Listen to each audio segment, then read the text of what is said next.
Hello बच्चों, कैसे हैं आप लोग। हाजिर हूं मैं आपके सामने विज्ञान के एक नए टॉपिक, एक नए वीडियो के साथ।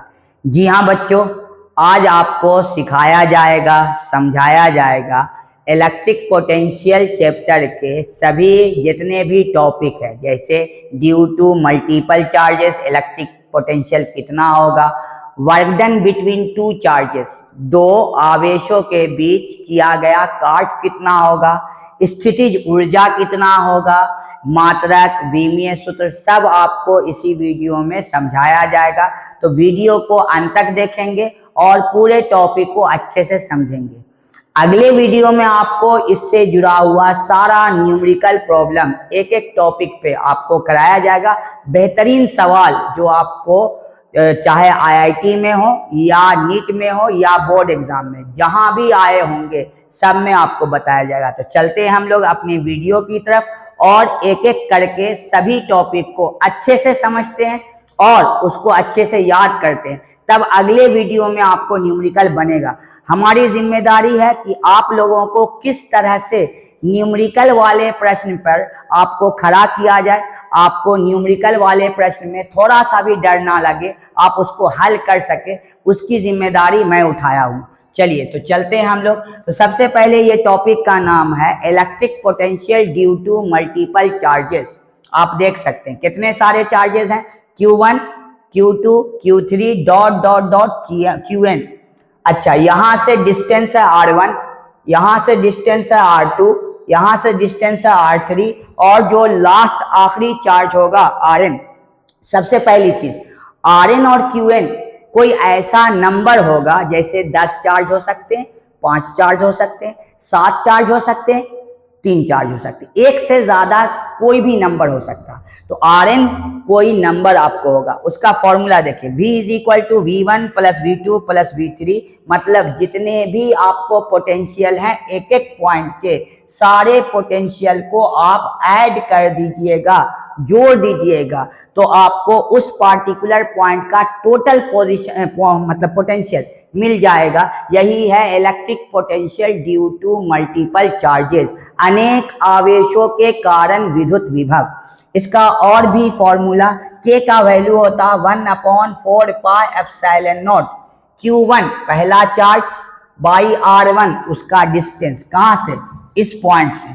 Q2 दूसरा चार्ज, डिस्टेंस R2, Q3 तीसरा चार्ज, डिस्टेंस R3, ऐसे ऐसे करके Qn और डिस्टेंस Rn। 4 चार्ज होगा तो 4 पे रुक जाएंगे, 5 चार्ज होगा 5 पे रुक जाएंगे। जितने चार्जेस होंगे उतने नंबर पे जाके आपको रुक जाना है, ठीक है। 2 या 2 से ज्यादा चार्जेस के बारे में मैं बता रहा हूं आपको, यहां तक पहुंच गए। इसमें जो 1/4 पाई एप्सिलॉन नॉट है, इसका वैल्यू क्या होगा, 9 × 10⁹ newton metre square coulomb minus 2। तो जब भी एक से ज्यादा आवेश हो, चार्जेस हों, उसमें आपको इलेक्ट्रिक पोटेंशियल निकालना है, तो आप इस फॉर्मूला का इस्तेमाल कर सकते हैं। सबसे पहली चीज, इस तरह के कुछ एग्जाम्पल आपको मैं दिखा रहा हूं।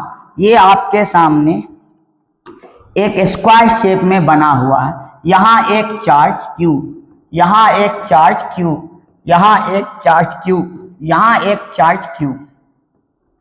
इस पॉइंट पे पोटेंशियल पूछ रहा है। तो आप देख रहे हैं कई सारे चार्ज हैं, 4 चार्जेस हैं और पोटेंशियल यहाँ पे पूछ रहा है। तो ये उसी विधि से बनेगा जो आपको अभी समझाया गया।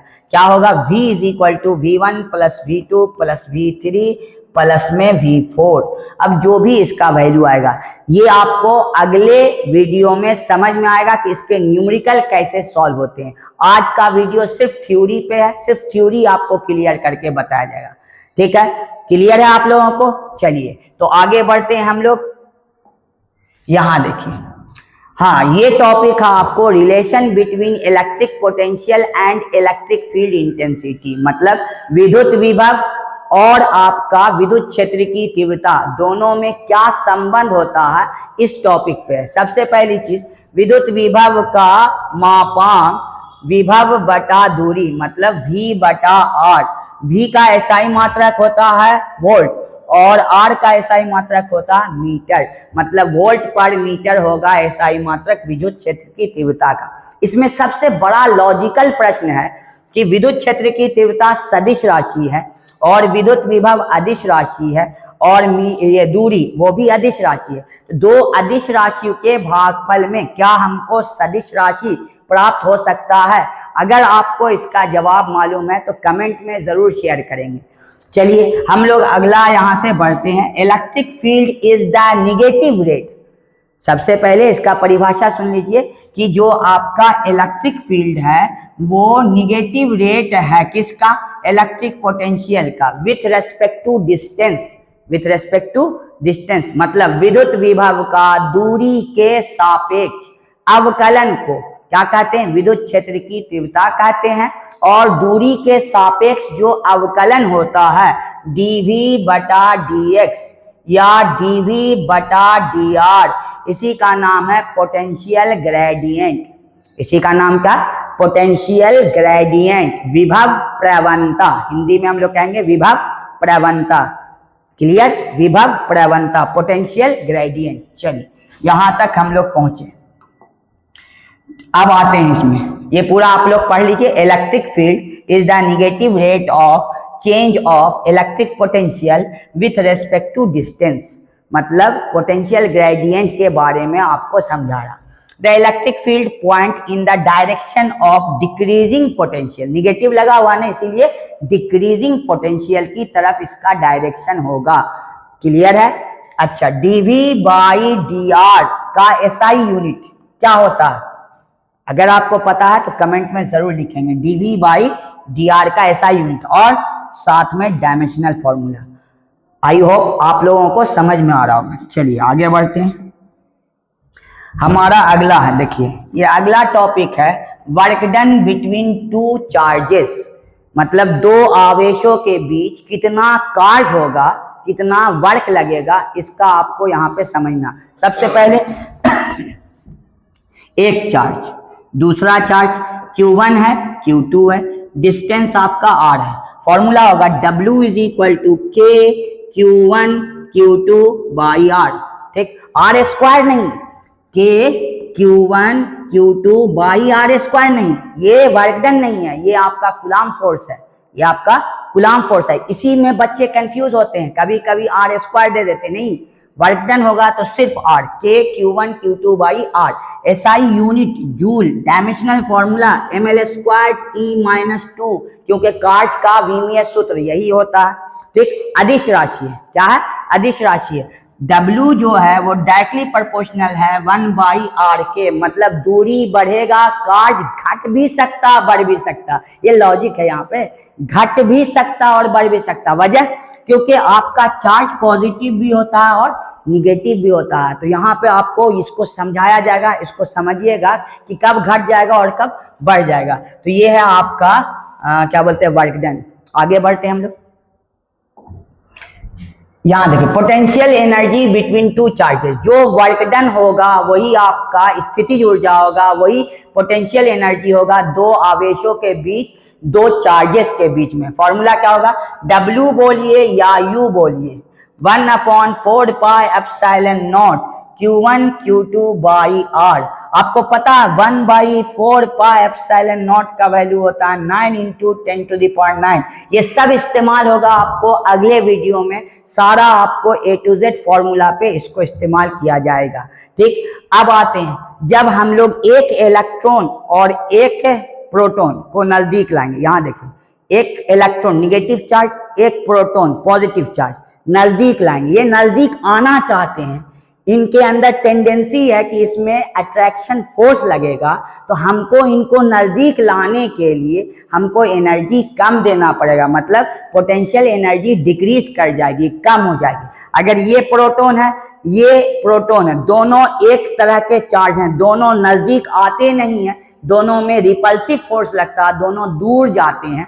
तो नजदीक लाने के लिए आपको एनर्जी क्या करना होगा? इंक्रीज करना होगा। तो डिस्टेंस को घटाने पे एनर्जी बढ़ भी सकती है और घट भी सकती है, वो रीजन चार्ज है। चार्ज कैसा है, पॉजिटिव चार्ज है, दोनों निगेटिव चार्ज है, एक पॉजिटिव चार्ज है, एक निगेटिव चार्ज है, यहाँ ये लॉजिक लगता है। क्लियर है यहाँ तक? चलिए हम लोग अपने टॉपिक को आगे बढ़ाते हैं। यहाँ देखिए, work done in rotating the dipole. Dipole आप लोगों को पता होगा, डायपोल मोमेंट। डायपोल मोमेंट कैसी क्वांटिटी है, किससे डिनोट किया जाता है, एसआई यूनिट क्या है, डायमेंशनल फॉर्मूला क्या है, डेबाई किसका यूनिट है, ये सब आपको पहले से बताया गया, आप उसको वहां तक देख सकते हैं। तो डायपोल आपको पता होगा। अब रोटेट करने में मान लेते हैं ये आपका यूनिफॉर्म इलेक्ट्रिक फील्ड है, ये डायपोल है, इसको रोटेट कराना है। तो रोटेट पहले θ1 था, रोटेट करा के θ2 एंगल पे ले गए। तो रोटेट कराने में आपको जो वर्क डन लगेगा उसका formula W = PE cos θ1 minus cos θ2। This is W K Q1 Q2/R। ये आपका अलग चीज है, इसको और इसको मैच मत करिए, मिक्स मत कर दीजिए। ये वर्क डन है दो आवेशों के बीच, दो चार्ज के बीच, और ये वर्क डन है डायपोल को रोटेट कराने में कितना आपको वर्क लगेगा, एनर्जी लगेगा। इसका आपको फॉर्मूला है W = PE cos θ1 minus cos θ2। θ1 आपका इनिशियल एंगल, ठीक है, जो पहले कहां पे है, जैसे यहां पे देखिए ये डायपोल है, ये एंगल θ1, इसको रोटेट करा के यहां लाया, ये एंगल θ2, पहले कहां है बाद में कहां ले गए, वही एंगल आपका θ1 और θ2 होगा। ठीक है, तो ये एंगल हो गया। P क्या है, डायपोल मोमेंट। E क्या है, इलेक्ट्रिक फील्ड इंटेंसिटी। तो आपको P पता हो, E पता हो और θ1 और θ2 पता हो तो आप इसका पूरा सवाल सॉल्व कर सकते हैं। आपसे मैं एक सवाल पूछता हूं, अगर मैं डायपोल को 0 डिग्री से 180 डिग्री तक रोटेट कर दूं तो कितना वर्क डन लगेगा? ऑप्शन में W = PE, option B W = 2PE, option C W = -PE, option D W = -2PE। अगर आपको जवाब पता है कि कितना वर्क डन लगेगा, कहां से, आपको स्टेबल कंडीशन से अनस्टेबल कंडीशन पे डायपोल को ले जाने में वर्क डन, तो कमेंट में जरूर लिखेंगे इसका जवाब। ठीक है, चलिए हमारा अगला टॉपिक,